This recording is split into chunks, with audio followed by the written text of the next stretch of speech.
Good Morning San Antonio starts right now. Good morning to you. It is Monday. It is December 18th. That's right. We're about a week away from Christmas, less, for that shopping time. And a lot of kiddos are out of school right now. They are. So we're going to talk more about some shipping deadlines and holiday travel coming up in our show. Yay! Are you kidding me? We actually got a hippo. That's right. On our hippo cam. So we are starting with hippo cam because they are out and about this morning. Well, if you rarely get a chance to watch this show because you're at work or school, we almost always take this camera and they are a no-show. Now, I see one of the hippos and I'm not sure which one that is, but I also see the hippo has some company to the left. Yeah. Is that Kevin the duck? Yep. Oh, Kevin. okay. Best name ever for I know. For a duck.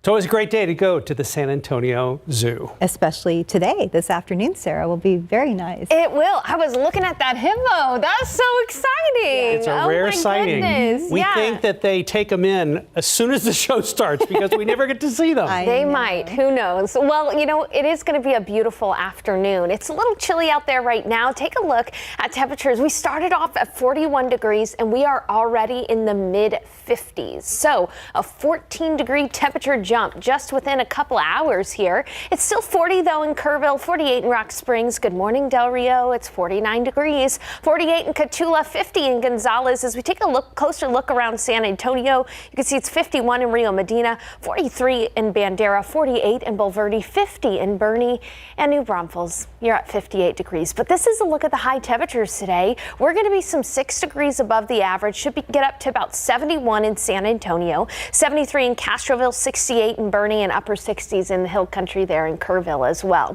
Now, winds are going to pick up today. We've got a wind from the north at about 5 miles per hour. We could see a few gusts of up to 20 miles per hour.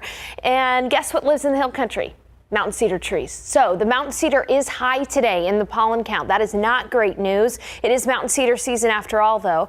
Mountain cedar is past 3,000. Molds are present, but in low amounts, so shouldn't cause much of an issue. The aquifer is down 0.2 foot over the past 24 hours. We could use some rain, and in the weather headlines, dry and pleasant today and tomorrow. But as early as Wednesday morning, we could see some dampness return, which should last through most of the end of the week. Finally, I've got to look ahead to your Christmas sneak peek. A bit of a complicated forecast on Christmas Day, but I'll have those details. What do we know about the weather on Christmas Eve and Christmas Day? The forecast coming up. For now, though, let's go ahead and take a look at the roads. RJ. Yeah, Sarah, clear skies and clear roadways for the most part. We mentioned a lot of our major school districts are officially on holiday break. Good for them, good for those teachers, get a little bit of rest after a busy semester. But that means that things are a little bit clearer on our roads, as has been the case throughout most of our morning. As you take a look outside, TransGuide traffic cameras, 37 Hackberry. See traffic smooth sailing here, traffic both directions, Loop 410 Blanco Road. We do have a couple of smaller incidents to let you know about, but nothing that's causing any sort of major delays right now on our highways. We're looking at a stalled vehicle there, I-10 westbound at Wurzbach Road. Not causing any major delays there. And you move a little bit closer to the near northwest side, looking here at Loop 410 westbound at Summit Parkway. So that's a little bit past Bandera Road and right before you get to Callahan and Babcock. Want to let you know real quick, we do have more ongoing construction on the far northwest side. TxDOT saying, releasing information today saying that the turnarounds will be closed in both directions, kind of alternating back and forth there, right there at La Cantera Parkway and John Peace. So if you're going to be headed out today to do some holiday shopping around the shops at La Cantera, just keep this in mind. Of course, the rim is in this area as well, so it's going to be very busy out there. So just kind of keep in mind that these turnaround closures are going to be maybe holding up traffic there a little bit. But when we're quick look outside, things looking pretty good, as we mentioned, throughout our entire morning. And again, with the holidays right here, right around the corner, it seems like we have some pretty good traffic out there right now. Mark and Stephanie, back to you guys. RJ, thank you very much. I want to update you real quick on a story we brought you in the early edition of GMSA. Robert Yancey Jr., that convicted sex offender who escaped from a Texas prison yesterday, has been captured this morning. That's right. So this is Yancey, who is serving a life sentence without parole. He was captured in Matagorda County, and they say that this was in a Facebook post. They said this is about 45 miles southwest of Brazoria County. That's right, and that's where he disappeared yesterday. More as it continues to come in, but Yancey now has been captured. And here's a look at today's 9 at 9. Israel's military is revealing what it describes as Hamas's largest tunnel yet under Gaza. Nearly 2.5 miles long, large enough to drive a car through. Inside, IDF soldiers say they found weapons, even a rail system. It's raising even more questions about intelligence failures before the October attack by Hamas. Meanwhile, U.S. Defense Secretary Lloyd Austin is in Israel today as the Biden administration pushes Israel to discuss a more targeted phase of the war that could better protect civilians in Gaza. Democrats and Republicans in Congress are working to come to terms on the U.S.'s border before the holiday break, and time is running short. President Biden says providing more funds for Ukraine's war against Russia is necessary to some extent because of the U.S.'s own national security. Now, Republicans say they won't budge on the Ukraine support unless changes are made to the immigration process. Today, U.S. border officials are announcing more changes to address the migrant crisis on the southern border. They will be temporarily suspending freight train crossings in El Paso and Eagle Pass in order to redeploy resources elsewhere. Bipartisan talks continue over new border security measures, and while lawmakers did report progress yesterday, they're also downplaying any hope of a deal before the holidays. Real estate agents around the country are predicting more business after the holidays. This as more people enter the market for homes with the lowest mortgage rates since the summer, below 7%, reeling them in. The problem is a shortage of homes to buy. Many homeowners are unwilling to give up their locked-in low mortgage rates. This week, Wall Street will be watching personal consumption spending, jobless claims, and other economic data that could influence the Federal Reserve's inflation outlook. Some investors are betting the recent bond market rally may be over for now, unless the economy weakens significantly. 10-year Treasury yields are now at their lowest level since July, pulling down mortgage rates and pushing investors into stocks. U.S. auto safety regulators are investigating more than 450,000 Nissans over reports of engine failure that can lead to power loss with no way to restart. Owners also report knocking noises and finding metal chunks and shavings in oil pans of certain vehicles. The Nissan Rogue, Altima, and Infiniti QX50s are involved. There have been only 6 complaints. Reports say Canada will announce all new cars made in the country will have to be zero emissions by 2035. The regulations may reportedly be made public this week. Similar plans in the U.S. were voted down. You may be eligible for a slice of Apple's $25 million payout. People who use the company's family sharing feature could get up to $30 each from a lawsuit settlement. Apple is accused of misleading customers about what apps could be shared. The company denies any wrongdoing. Despite losing to the Bills yesterday, the Cowboys have clinched a playoff spot.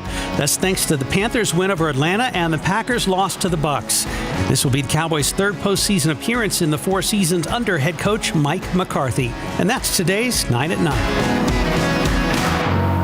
80 morning headlines: a crash involving the president's motorcade in Delaware.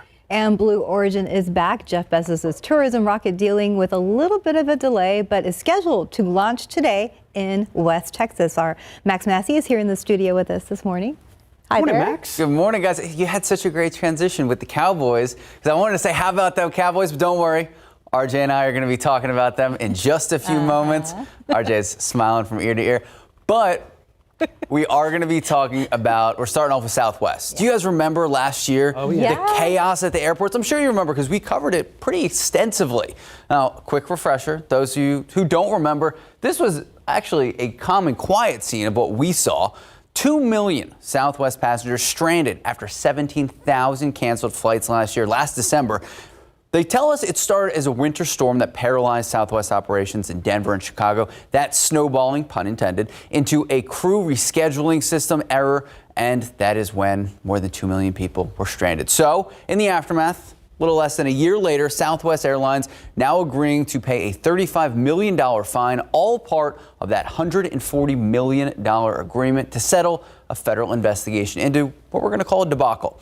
Most of that settlement money, it's going to go towards compensating future passengers, which the United States Department of Transportation, they consider this an incentive for Southwest. That way, Southwest can avoid repeating what happened last year. Now, the government says this assessment was the largest fine ever imposed on an airline for violating consumer protection laws. Now to a startling situation in Delaware. It involved President Biden's motorcade. We're learning more details about what happened after a car crashed into one of the Secret Service vehicles. Good news, neither the president nor the first lady were injured. But take a look. This was the moment. It was captured on camera. The traveling press pool, they accompany the president everywhere they go. Here it is. I mean, it really is chaotic. Officers surrounding the vehicle with weapons. Obviously, the president of the United States motorcade was hit. Secret Service issuing a statement saying, in part, there was no protective interest associated with the event, and the president's motorcade departed without incident. As for what actually happened and who was responsible, we are still waiting to learn those details. Wilmington police, they're taking over the investigation. They are working to determine if there was impairment, maybe a DUI, trying to see if that was a factor in the incident. ABC News, though, they are reporting that sources say does not appear to be a politically motivated attack. As for the president, he's going on as scheduled to be in Delaware through Tuesday. Okay, this has been the talk of the morning. We've actually had to monitor this situation almost about 16 months now. So Blue Origin's tourism rocket, it was designed to vault paying customers. So, the super wealthy who want to go check out space. Brief trips to the edge of space. Return flights, well, we hope. It didn't. It was supposed to go at 8:30 this morning, but they tweeted this morning that they're pushing it back an hour. They're saying it's because of the weather. So it was supposed to be at 8:30 a.m., and then they said it's too cold at the launch site. So they're postponing it to 9:30 a.m. That's why we say they hope they launch today. So take a look. It was out of West Texas. It is out of West Texas. And we actually talked to the people of Van Horn last year. This is Launch Site 1. It's about 25 miles north of Van Horn. And Jeff Bezos founded a company, spent more than a year, about 15 months, recuperating. Remember, they had a failed uncrewed test flight last year. Though no one will be on board of today's scheduled flight. Again, optimistic that it goes off. It could tee up Blue Origin to restart its trip to space for those wealthy people who want a thrill. Here's a fun fact. The Institute of Aeronautics and Astronautics, they are saying that the spaceship, if it goes off, will carry 33 experiments as well as 38,000 postcards from Club for the Future. It's an educational nonprofit affiliated with the company. And guys, we had done this story about 15 months ago with Van Horn, and they're doing amazing things with the kids over there, the STEM, the STEAM. It's awesome because think about it. If there are schools in your backyard that get to see rockets put together, build a community around it, and dealing with some of the best scientists in the world, I mean, that's pretty cool for education purposes. But for today, let's say this all goes off without a hitch. Would you guys go to space to seek a thrill? No. No, Steph Hardline, no. No. I like Earth. Okay, I'm cool I also like Earth. Yeah, but yes. I'm a fan of Earth. Okay, Mark, you're going Absolutely. up. Okay. Absolutely. I'm leaning Even towards if it was Mark. the last thing I ever did. Absolutely. That's fair. I'm going with Mark. I'm sorry. All right, y'all Steph. have fun. You can toss to us live. It'll be great. There you go. That's what I'll do. Sounds like a plan. Thank you, Max. Thanks, guys. 9/11, 55 degrees still ahead on GMSA at 9. We are getting ready for our third edition of Know My Neighborhood. In just a few minutes, our Steve Spriester will be joining us in the studio to talk about tonight's show. Plus, if you're scrambling to find some last-minute gifts, yes, we'll share some ideas that are quick and easy to give someone. We'll have a look at the shipping deadlines if you're mailing anything out that you want to arrive before Christmas. Well, if you haven't thought about it, Christmas is a week from today, and if you're like many of us running behind in your holiday shopping, we have some suggestions for last-minute gifts. Right, ABC's Rena Roy shares some expert advice for gifts that are easy and quick to get. 'Tis the season for gift giving, but don't worry if you put off your holiday shopping to the last minute, you still have options. Experts say digital gifts are great because you can cater to the receiver's interests, and you won't have to worry about whether you'll have it in time for Christmas Day. For example, to Masterclass, perhaps Audible, perhaps to a screening service that they like to use. And then, of course, there's subscription boxes. They don't need to know that you ordered it at the very last minute. They're just going to be looking forward to those boxes arriving throughout the year. Another fun digital present, a shout out from their favorite celebrity on Cameo. That basically taps talents across, actors, musicians, athletes, and you can have them say a personalized message for your recipients. Or you could book an experience for your loved one. If there's a concert that, they really want to go to, or a sporting event or a team team that they're rooting for.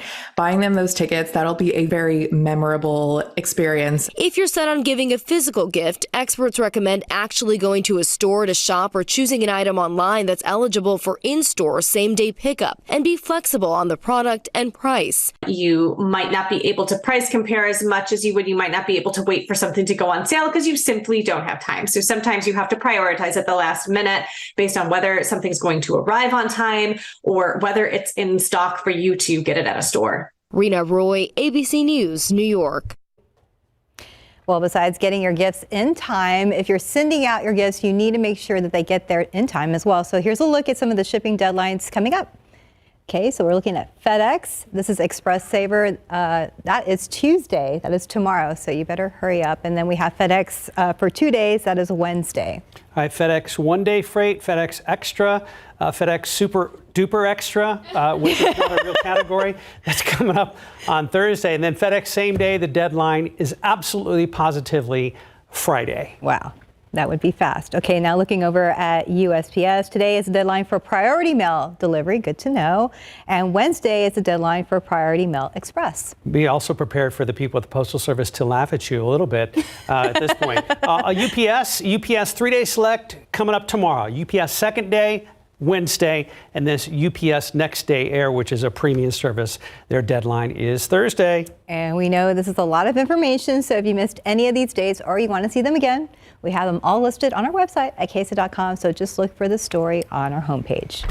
Back outside with live cam. It was a gorgeous sunrise today. Back inside talking to Sarah Spivey, who's in for Justin.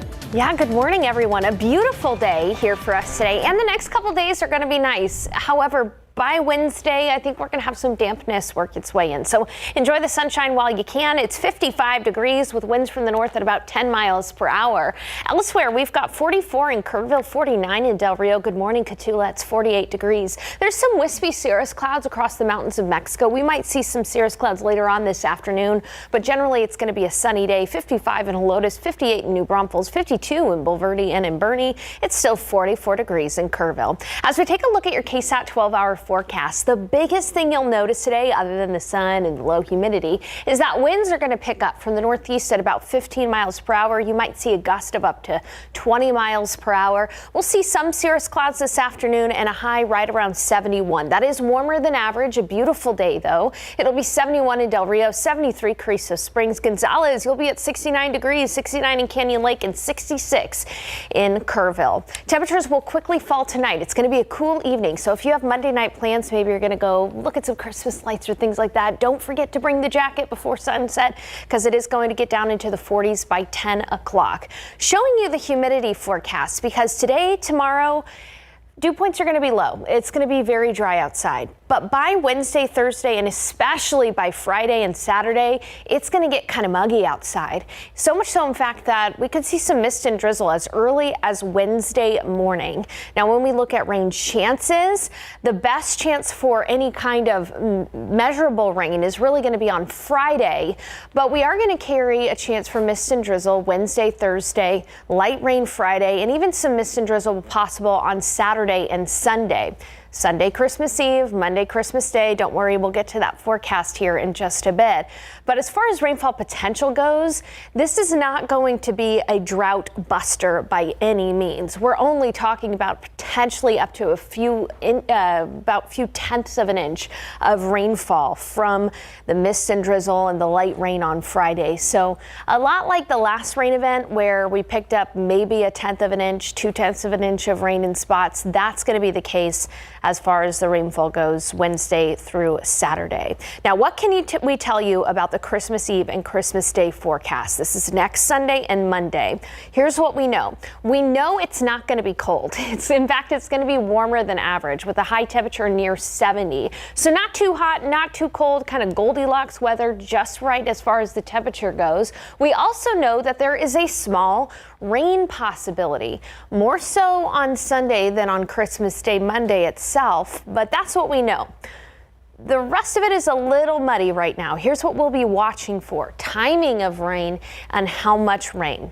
That forecast, we still need a little bit of time to refine, so we will keep you posted when it comes to timing of rain, how much rain over the Christmas holiday and the Christmas Eve holiday. So looking at the forecast, one more chilly morning tomorrow morning, then comfortable in the afternoon.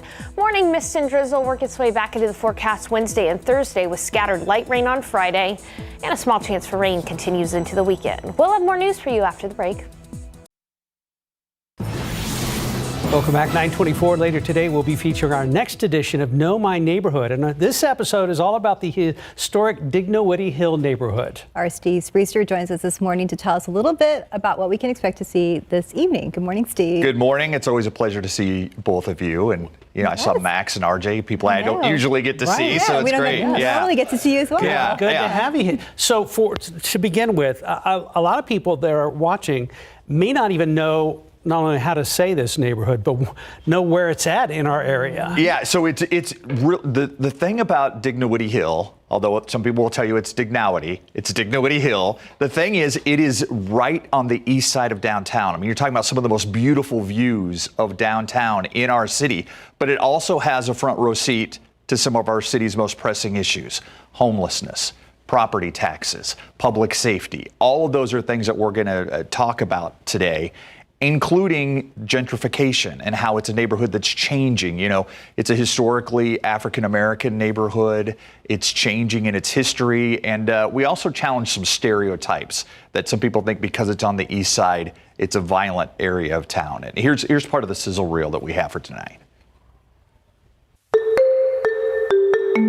It's situated on a hill overlooking the downtown center of the city.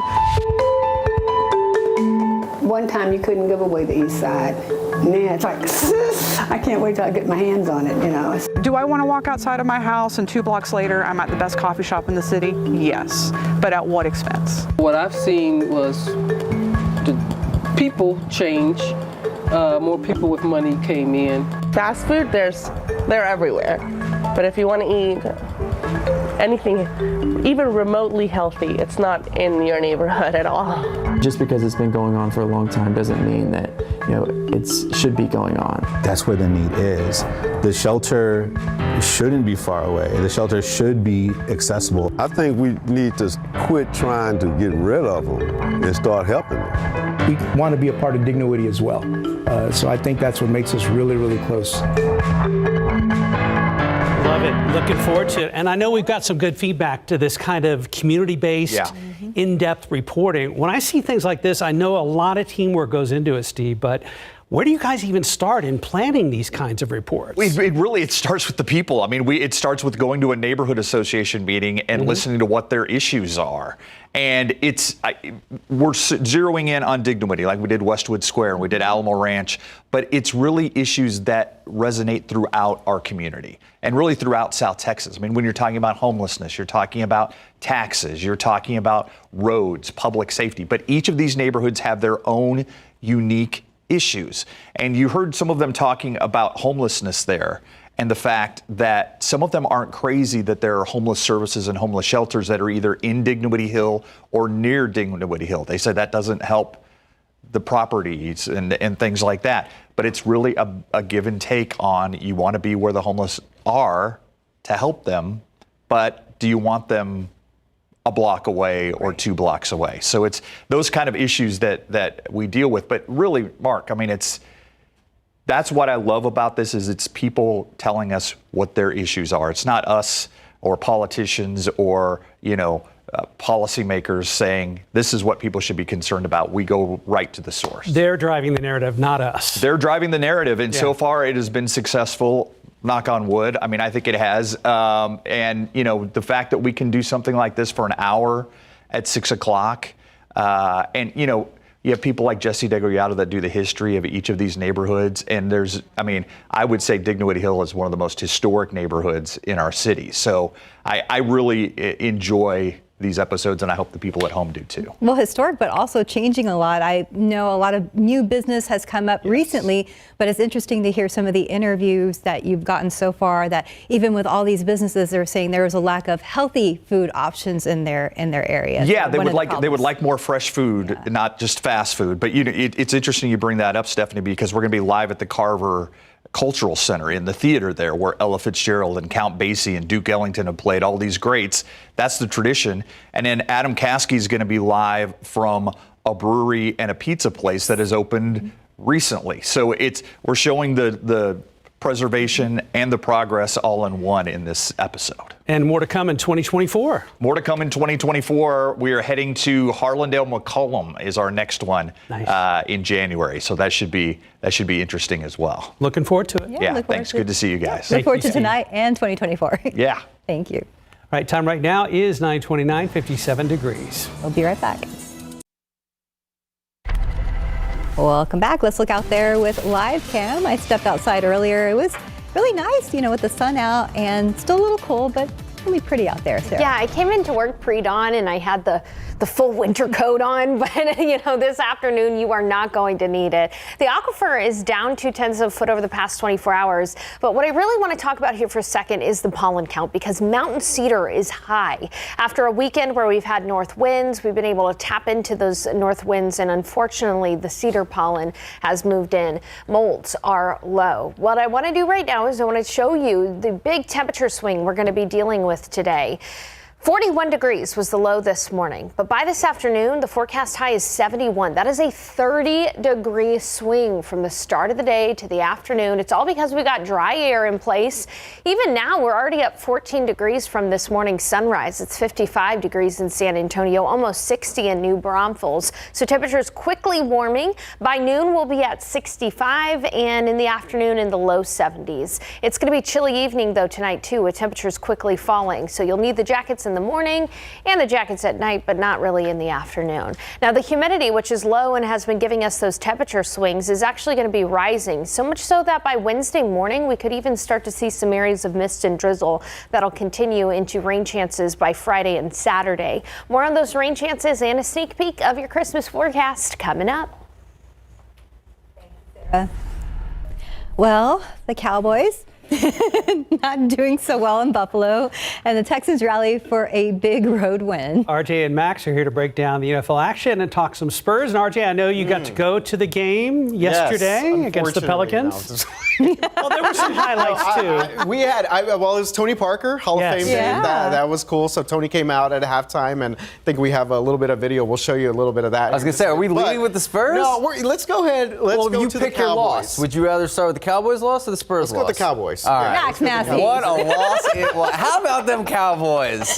Oh my! Everyone was riding. I was smiling ear to ear. Everyone was riding so high. Dak was the presumptive MVP. Yep. And then what happened? I got to say, the Bills' run offense has just taken form over the last few weeks. I think they realized Josh Allen's shoulders couldn't hold the brunt, although this was a beautiful. That was a nice play, yeah. I mean, come on. James Cook had himself a big game. I think what was most surprising to me was the way that the Cowboys were dominated in the line of scrimmage on offense and defense. You thought maybe, okay, defense getting kind of hang up, but they got pushed around. What happened to Micah Parsons? Game. What happened to the run defense? They were bad. They just did not show up. And until the Cowboys can win a road game against a good team, I don't know if you could take them seriously. I don't know if you saw the 49ers yesterday. They are rolling. Yep. The 49ers look great. The problem with the 49ers are, though, one injury and you're out. Yeah, and so they haven't been known to stay healthy, whether it was Purdy in the playoffs last year, Christian McCaffrey, who is obviously another MVP candidate, but he's got to stay healthy. Yeah, heard Alex in our ear. Yeah, our producer's a big Niners fan. Don't hold it against her. Well, okay, so again, the Cowboys will get an opportunity here next week. They are in Miami against a very good, explosive Dolphins team. And you mentioned, Max, I think Dak's MVP candidacy took a major hit here. Right. He did not play well. I don't even know why he was in the end of the game. You got to put points on the board. You just had to put, there's some fantasy implications too. Sure. My buddy had CeeDee Lamb on his fantasy team. He was all fist pump with the rush touchdown at the end. I got a hot take, though. Okay. I think Cowboys go into Miami and beat the Dolphins. Well, I think the Dolphins are a team that I think when they are challenged have not also stepped up. So this will be an interesting game, but I think the Cowboys for now, it seems like they're going to be stuck in that fifth spot in the NFC. We'll see. I think Philly's got Philly's 2 tonight games against the Giants left, though. Right. 2 games against the Giants, the Cardinals, and then tonight they have the Seahawks. But the fun part is, if you're a Cowboys fan, you got to be a little optimistic because Jalen Hurts might not play tonight. Okay. He's dealing with an illness, so without Jalen Hurts, You never know. Seahawks aren't that bad. Cowboys just wrecked them. All right, a team that did win this weekend in an awesome game. Yes, incredible game here. Okay, first of all, DeMeco Ryans, no C.J. Stroud, no Nico Collins. No Nico Collins. Texans were down. Case Keenum, the legend there. Case Keenum bringing these guys back in the fourth quarter, rallying them to get this big victory here on the road at Tennessee. So I was talking to some Texans fans yesterday, lifelong Texans fans. Yeah. And by that I mean original Oiler fans. And they were livid. They were like, if you are a Tennessee player, how do you put that jersey on while playing the Texans? What was it? J.J. Watt's tweet or on He said X? they need to give the uniforms back. He said now whoever wins this game. Yes. He was like, we're taking these uniforms only back. fair. Okay. That was going to be my big sort of rant this morning. I'm sorry. No, you're good. You're good. How dare the Tennessee Titans do this? I mean, it was one thing to just completely rip this team out of Houston, this franchise. Shouts Will Levis. But at the same time, I mean, what is this all about here? The Love You Blue, that's a Houston thing right there. Disrespectful for them to wear these jerseys, these uniforms against the new Houston Texans, obviously been around for some time. So I am glad that Tennessee lost this game. Yeah. This is blasphemy. So the Titans owners must have the rights to They Oilers. do. They bought all of it, so that's why they still can do it. Right, but to just rub it in the face of the Texans, and you know what? DeMeco Ryans, possible coach of the year, because what he's been able to do with a young team, a new look team, new offense, new defense. Huge shouts to the Texans. He's done great, yeah. He looks like he could also get on the field himself. All right, Browns at Texans. This is going to be a good one here. Both these guys, both these teams kind of fighting for playoff position. So Houston, again, taking care of business. I love that they beat Tennessee with those Titans wearing those uniforms there. All right, now back to the losing. Spurs. You were at the game. How was it? I was at the game. I don't think the Spurs showed up, honestly. This was rough. I mean, they broke the losing streak on Friday night. Yeah. Nice win against the Lakers. LeBron James played in that game, but just did not show up. The tip-off time was a little weird, 2:30 in the afternoon, kind of that Sunday. You know, a lot of people were more interested in the Cowboys game, but it's still a nice crowd out there. Well, it's Tony Parker Hall of Fame game. It was Tony Parker Hall of Fame game. But, Wemby showed up, 17 points, 13 rebounds. There he is. Another double-double, but here was the guy, the man of the hour there, TP, getting his Hall of Fame put onto his retired number 9 jersey. All right, I have a few hot takes. One, do you think Tony Parker could suit up right now and still be the best point guard on this team? Absolutely, yes. Okay, I don't think that's and that's what people were saying. They're just like, TP, go into the locker room. Take the jersey go put down, on a jersey. put Get it that on. number 9 down. Put it back on. 2, I know there's some rumblings on Twitter. I'm a Twitter guy, or X, whatever we're calling it. Yeah. People are saying that Wemby might get a little frustrated. I've heard those takes as well. The thing is that obviously you got to have patience with this situation. The Spurs are going to have him next 4 years, and then they have him restricted. So let's not even worry about. I don't think he's leaving, but I don't want to instill frustration in him. I do think that'll be a real thing, and I think the Spurs are definitely going to have to figure out what they're going to do here. This season probably lost already. It should just be all about Victor Wembanyama's development at this point. That's and then they fair. play the Bucks next. Wow. Yeah. So fun fact: I think the Pelicans set a 3-point shooting record for their franchise against the Spurs. Not great for implications of our defense. No. Definitely not. All right, so we run through a lot of different things. Want to mention UTSA. They are going to be playing their bowl game, the Scooters Coffee Frisco Bowl. That's right, taking on the Marshall, the Thundering Herd. The UTSA Roadrunners are about like 11-point favorites. Frank Harris, Josh Steve, all those guys are going to play. I think UTSA gets their first ever bowl win in program history. I hope, and Frank Harris is playing. Frank Harris is playing. Is this his last game? Well, this has to be, right? Yeah, he's been here for like 6 years now. 7, I think. So yeah, that's it. Yeah, but go Roadrunners. Nice for them to go out with a win. Will Frank Harris be in the NFL?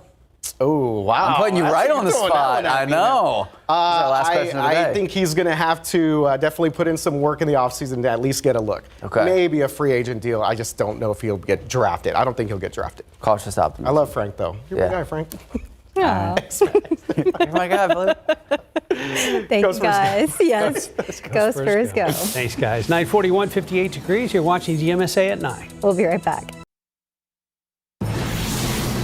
Okay, welcome back. Just about 9:45. Let's talk about the best and worst days to travel as far as flights go from the travel site, the vacation. All right, so the best travel days are today, tomorrow, and Wednesday. Then Christmas Eve or Christmas Day, flights on both days are generally fairly cheap. And then next Thursday and Friday, that would be December 28th, 29th. All right, let's talk about the other side. The worst and busiest travel days are Thursday, Friday, Saturday. Yay! Oh yeah, that's you, Mark. Next Tuesday, next Wednesday. And so this is for flying only. However, we're told that the roads are supposed to be very busy. All right, speaking of flights, as we take a look at the FlightAware misery map, it's not absolutely miserable right now, but we are seeing delays, especially in that northeast corridor where they have weather to deal with this morning. 411 flight delays across the country, about 114 cancellations. You see that kind of bar graph on the side. Boston leads the way in delays, followed by New York LaGuardia. Just check San Antonio International. Looking pretty good overall for both arrivals and departures.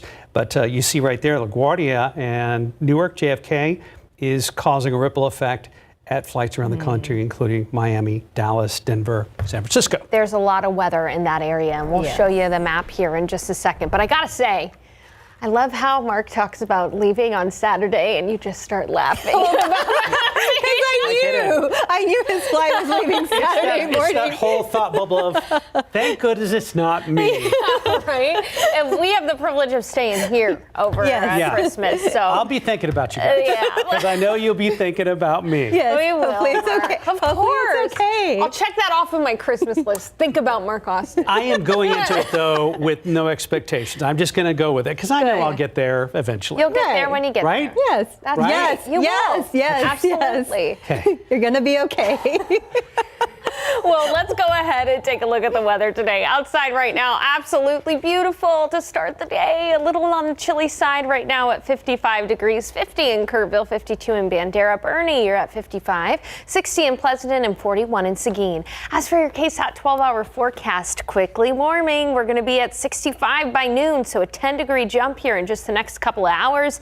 And then in the afternoon, 71 for the high in San Antonio. Generally low 70s around South Central Texas. Del Rio, you'll be at 71, 73 Cotulla and Laredo, upper 60s across the Hill Country, Kerrville 66, Bernie 68, Bulverde 68. It'll be 69 in New Braunfels and Seguin, 71 in Devine, 71 in Floresville, and 73 in Pleasanton. Well, this evening, temperatures will quickly cool. So we've been able to quickly warm, and we're going to quickly cool tonight. So if you're planning on looking at some of those Christmas lights with your family members tonight, know that it's going to get chilly fairly quickly. We'll be in the 40s by 10 p.m. Quick check of the weather setup here. You can see the increasing cirrus clouds. Tomorrow, we will see more cloud cover than we do today. It'll just be those high, thin, wispy cirrus clouds. Meanwhile, we were talking about the weather delays up in the northeast. You can see a very dynamic storm system for areas in New England down to New York, and then even some snow across parts of the Great Lakes. We're pulling in some cooler air from the north from this system, and that's why we've been able to have our chilly mornings. Take a look at this. It's 55 in San Antonio right now. It's actually cooler in San Antonio than it is in New York because they're dealing with that rain. That doesn't happen all that often, that it's cooler in San Antonio, but it does happen sometimes. And dry air is moving in from the north as well. So today and tomorrow, nice and pleasantly dry with this high pressure system in place. But as this high pressure system moves off to the east, we're going to see the wind shift to the southeast as early as tomorrow, and then by Wednesday morning, we'll have some Gulf moisture in the area, and you'll notice it. In fact, you may even see some areas of mist and drizzle as early as Wednesday in San Antonio. Some mist and drizzle possible in the morning on Thursday as well. And then by Friday, we get some areas of light rain around San Antonio. Friday is going to be the day where most folks will see some light rain instead of just the mist and drizzle that we'll be dealing with on Wednesday and Thursday. And a small chance for rain will continue into the weekend as well, and even into Christmas Day. More on that forecast in a bit, but for now I do want to give you the 7-day forecast. A chilly morning tomorrow at 45, but with increasing clouds we'll be at 67, so a nice day tomorrow. By Wednesday and Thursday we'll have morning mist and drizzle. Notice that mornings are not going to be cold anymore after tomorrow morning, and then by Friday that's our best chance for light rain, only amounting to perhaps a few tenths of an inch of rainfall, but that rain chance will will continue into the weekend. Speaking of, here's a look at your Christmas sneak peek. On Sunday, Christmas Eve, we're going to get up to 70 degrees with a small rain chance. On Christmas Day, Monday, 70 with a small rain chance. So we still have a few days to refine the forecast. Which day has better rain chances? How much rain are we talking about? But one thing's for certain, we are not going to be getting cold on Christmas Day. And I see you guys. Yeah, we're trying to be like Santa. That's Santa going, good luck through security Saturday, Mark. And he's really perfected that wave there. Sayonara, buddy. Good luck, Mark. You'll be okay. I'm going to be fine. You'll be okay. 9:50, 60 degrees. All right, well, Christmas break is a good time to take the kids to the movies. So when we come back, a look at a new family film coming out soon. We will be right back. This coming weekend, a new animated film is hoping to knock off Wonka from the #1 spot. CNN's Rick Damagella gives us a look at the new film Migration, flying into theaters on Friday. Migration? What a stupid idea. Okay, you're impossible. Because I found a safe place for us to live. I want us to get out and see the world. A family flock takes flight in Migration. I don't want to miss out on life because you're afraid to leave this pond. This movie is really about seeking out that sense of adventure, leaving your bubble, leaving the nest, and I think really reconnecting as a family, you know, and doing something fun and exciting. Don't worry, Chump's gotcha. So listen, Chump. What? Did you just call me? Sorry, I thought your name was Chump. Yeah, Chump, yeah, that's my name. What? It's the honorary New York City bird, you know? There were so many things that felt really natural, like it's, it came from a place that I think, you know, I've always wanted to play a pigeon, and we were saying I played quite a few birds, which is not, I don't know what the industry's trying to tell me, but like, you know, but I enjoyed that I got to play a pigeon. You did it! I can't believe it! I was in a cage, and now I am not. In, and now not. But Delroy, a lot of this was about the accent, and I had a dialect coach who was very, very instrumental in helping me, you know, form the voice and make the sounds. The thing one of the things that was a fun challenge was figuring out through the emotion how to keep the dialect. It's really fun and really funny and thrilling and a good time for the whole family, and that duck l'orange tastes delicious. What is that? Duck l'orange. What's duck l'orange? It's you with l'orange on top. Quacking up in Hollywood, I'm Rick Damagella. Alrighty, look at the pollen count. Again, Mount Cedar is high today. Not a great looking pollen count for us. But we are in the middle of cedar season, and we got a long way to go. It peaks in mid-January, so buckle your seatbelts for that cedar. As for rain, morning mist and drizzle returns Wednesday and Thursday. Scattered rain likely on Friday. And Max wanted us to pass along to you. He was mentioning earlier about the Blue Origin launch scheduled for today. He mentioned it was on hold, and they have now scrubbed it for today. They are planning a launch later this week. All right, we'll keep you posted on that. We will. Thank you for joining us today. Enjoy the beautiful weather that Sarah's bringing us. It's all me. Thank you.